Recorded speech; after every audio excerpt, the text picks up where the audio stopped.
इसमें आएंगे और जिन महिलाओं ने इस बिल को पारित करने के लिए, इस बिल को लाने के लिए हम बोले कि आपको 9 मार्च को आना है, तो हमने कहा हमारा एक कार्यक्रम है, हम 16 मार्च को आएंगे, ऐसा हमारा रिक्वेस्ट था। लेकिन पता नहीं उनको क्या जल्दबाजी है, पता नहीं ये जो इन्वेस्टिगेशन दिल्ली एक्साइज पॉलिसी को लेके चल रही है, इसमें कौन सी आफत आने वाली है अगर हमें 2 दिन का और समय दे देंगे। उन्होंने कहा नहीं आपको आना ही है। हमने कहा 10 मार्च को हमारा धरना है भाई, तो 11 को आ जाएंगे, तो 11 को बोले। लेकिन इस बीच में जो ईडी का और हमारा कम्युनिकेशन हुआ था, इसका मुझे आप सबसे शेयर करना है।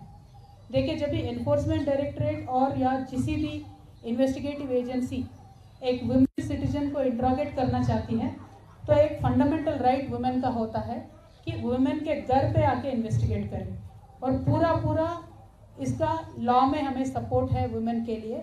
और बहुत सारे कोर्ट केसेस भी हैं जिनमें जजमेंट वुमेन के तरफ आए।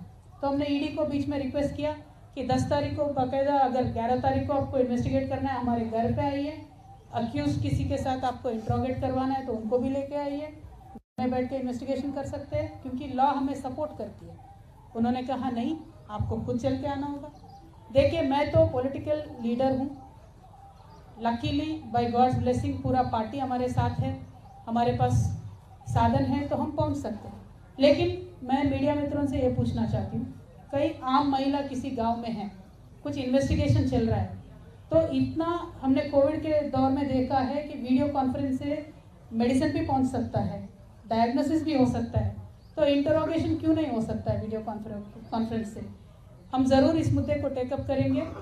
हिंदुस्तान में एक रेवोल्यूशनरी स्कीम आना चाहिए। व्हेन पुलिस और एनी डायरेक्टरेट और any agency wants to interrogate women, there should be a facility to be done by a video conference. इसके लिए हम आगे भी जाएंगे, सुप्रीम कोर्ट में हर जगह भी जाएंगे। It is not about me, it is for every common woman in this country.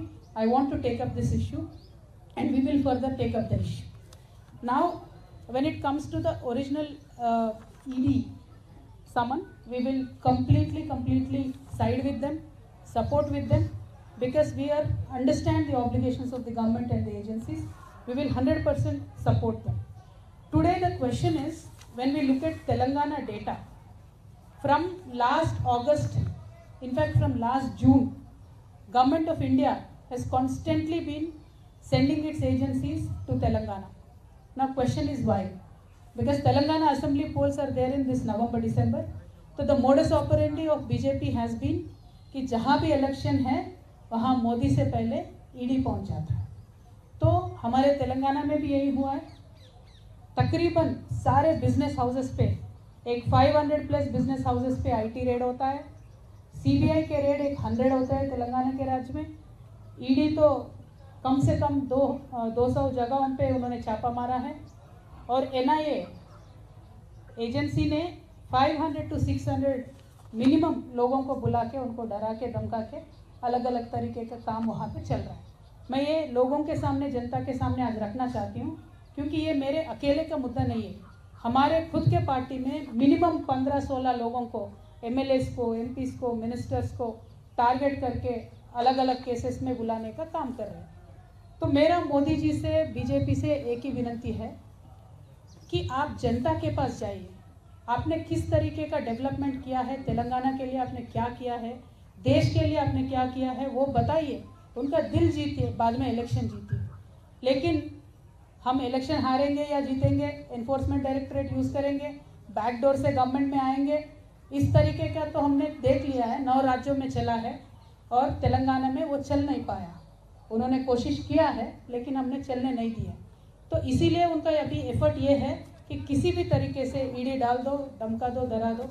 लेकिन हम भी मोदी जी से और भारतीय जनता पार्टी से और पूरे देश की जनता से बता दें कि हम डरने वालों से नहीं हैं। हम एक आंदोलन करके, स्टेट को हासिल करके आज स्टेट में सरकार चला रहे हैं। आगे चल के भी हम जनता के लिए ही काम करेंगे, और हम बराबर मोदी जी का, भारतीय जनता पार्टी का जो फेल्यूर्स है उसको एक्सपोज करते ही रहेंगे। देखिए, मोदी जी ने 2022 तक बहुत वादे किए थे। उन्होंने जवान को फेल कर दिया, इस किसान को फेल कर दिया, युवाओं को फेल कर दिया। हर एक सेक्शन में वो सिर्फ और सिर्फ फेल्यूर हो और कुछ भी नहीं है। देखिए, आज ईडी के डायरेक्टर है, उनको एक्सटेंशन पे एक्सटेंशन मिलता है। सेबी के डायरेक्टर है, उनको एक्सटेंशन मिलता है। एसबीआई के डायरेक्टर है, उनको एक्सटेंशन मिलता है रिटायर होने के बाद। एलआईसी के डायरेक्टर है, उनको एक्सटेंशन मिलता है। क्यों मिल रहा है इनको? क्योंकि जहाँ ये बोलेंगे वहाँ वो जनता की पैसा निवेश करेंगे और बाकी ये जो एजेंसीज है वो जहाँ बोलेंगे वहाँ जाके काम करेंगे। तो मैं सिंपल सवाल भारतीय जनता पार्टी से पूछती हूँ, अग्निवीर में आप जो लोगों को, युवाओं को ले रहे हैं, उनको एक्सटेंशन दीजिए पहले। क्यों नहीं मिलेगा उनको एक्सटेंशन? क्यों ले रहे हो आप उनको 4 साल को?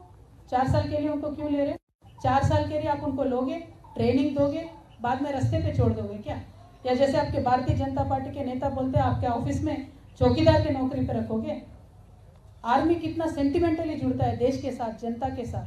पूरा परिवार छोड़ के, जान पे खेल के आर्मी में रिक्रूटमेंट के लिए बच्चे आते हैं। तो मैं आज यहाँ से डिमांड करती हूँ मोदी जी से, आप 4 साल के लिए अग्निवीरों को ले रहे हो, उनका एक्सटेंशन दीजिए, परमानेंट कीजिए, क्योंकि आज भी आर्मी में 3.5 लाख वैकेंसीज है।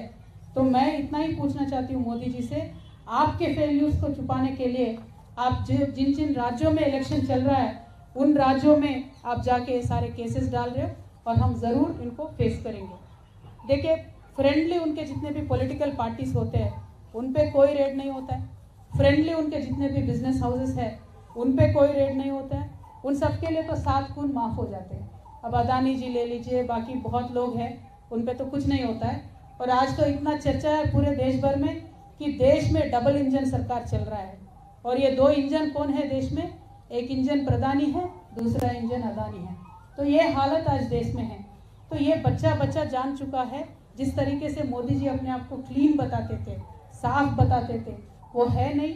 और श्रीलंकन गवर्नमेंट भी यहाँ आके बोल के गया है कि अदानी जी के लिए आप, मोदी जी खुद जाके बोले हैं कि इनको प्रोजेक्ट देना है। तो इस तरीके के सब बात सामने आ रहे हैं।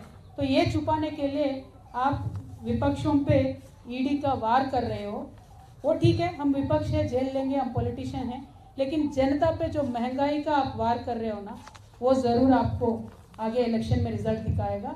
मोदी जी आप काम उस पर करिए। मेरा विनंती ये है भारतीय जनता पार्टी से, please work on reducing the prices, please work on giving more subsidies, please work on giving more jobs. What will you get out of torturing people like us? आप करिए, हम बात करेंगे, हम ज़रूर फेस करेंगे ईडी को। लेकिन आपके बीएल संतोष जी से भी बोलिए, ज़रा हमारे तेलंगाना में आके सिट के सामने पेश हो जाए, आंसर करें, क्वेश्चन आंसर करें। किस बात की डर है आप? हमने गलती नहीं किया, हम तो आ रहे हैं ईडी में, हम कल भी जाएंगे, आपको जो करना है करिए, जो लीगल कोर्स है, लीगल एक्शन है, हम पूरा आपसे कोऑपरेट करेंगे। लेकिन बीएल संतोष जी क्यों केस पे केस करके, दावे पे दावे करके, स्टे के ऊपर स्टे क्यों लेके आ रहे हैं? इस बात को ज़रा जनता गौर करके सोचे। मेरी जनता से एक ही रिक्वेस्ट है, जिस देश में गांधी जी पैदा हुए हैं उस देश में आज झूठ का राज चल रहा है। झूठ पे झूठ, झूठ पे झूठ, झूठ पे झूठ हमें बोला जा रहा है। जीडीपी के बारे में झूठ बोलते हैं, डेवलपमेंट के बारे में झूठ बोलते हैं, पार्लियामेंट के हाउस में खड़ा होकर प्रधानमंत्री झूठ बोलते हैं। क्या ये पॉलिटिक्स है? ऐसा पॉलिटिक्स चाहिए? पावर चाहिए तो जनता के पास जाओ भाई, जीतो उनका दिन। ये किस तरीके का पॉलिटिक्स है? हमें सहनशीलता का भी हद होती है। मैं भारत की जनता से इतना ही बोलना चाहती हूँ कि 1 नेशन 1 फ्रेंड का सरकार को आप मौका मत दीजिए। जो विपक्ष है उनके बात रखना चाहते हैं, ज़रा उनको मौका दीजिए। मुझे एक बहुत इंटरेस्टिंग किस्सा याद आ रहा है। महाभारत का युद्ध चल रहा होता है, दुर्योधन जा रहे होते हैं युद्ध में, तो अपने माता जी गांधारी के पास आते हैं और पूछते हैं, माता जी मैं तो संग्राम में जा रहा हूँ, मुझे आशीर्वाद दे दो। तो माता जी गांधारी बहुत एक अच्छी लेडी है, स्ट्रॉन्ग कैरेक्टर वाली लेडी है। तो दुर्योधन को जानती है दुर्योधन की तरफ गलत है, तो वो आशीर्वाद कैसे दे दे विजय होने की? तो वो एक आशीर्वाद ऐसा देती है, गांधारी माता बोलती है, ये तो धर्मः ततो जयः, यानी धर्म जिस तरफ है उसका जय हो। आज मैं भी वही बोलती हूँ, धर्म जिस तरफ है उसका ही विजय हो। देखिए, जेल में रखने से कृष्ण भगवान का पैदा होने से किसी ने रोक नहीं पाया। अज्ञातवास में रह के अर्जुन का तो शूरता कभी कम नहीं हुआ। वनवास में जाने के बाद भगवान श्री राम और भी स्ट्रांग हो गए, लोक कल्याण के लिए ही काम कर रहे थे। तो जब जब इस दुनिया में किसी को लगता है कि हम भगवान से पावरफुल है, हम इंसान नहीं हैं, हम सब कुछ कंट्रोल कर सकते हैं, सारे एजेंसीज को कंट्रोल कर सकते हैं, तब एक प्रिंसिपल ऑफ नेचुरल जस्टिस करके कुछ रहता है, प्राकृतिक न्याय, ज़रूर वो आगे आएगा। कल को बीजेपी की सरकार जिस तरह से तानाशाही कर रही है इस देश के साथ, पक्का वो न्याय आगे आएगा। तो मैं आज भी वही बोलती हूँ, हम ईडी में जाएंगे, वो आप जहाँ जहाँ बुलाएंगे वहाँ जाएंगे, क्योंकि हम मानते हैं कि हमारे साथ सत्य है, न्याय है। तो ये तो धर्मः ततो जयः, हमारे साथ भगवान है। Thank you so much.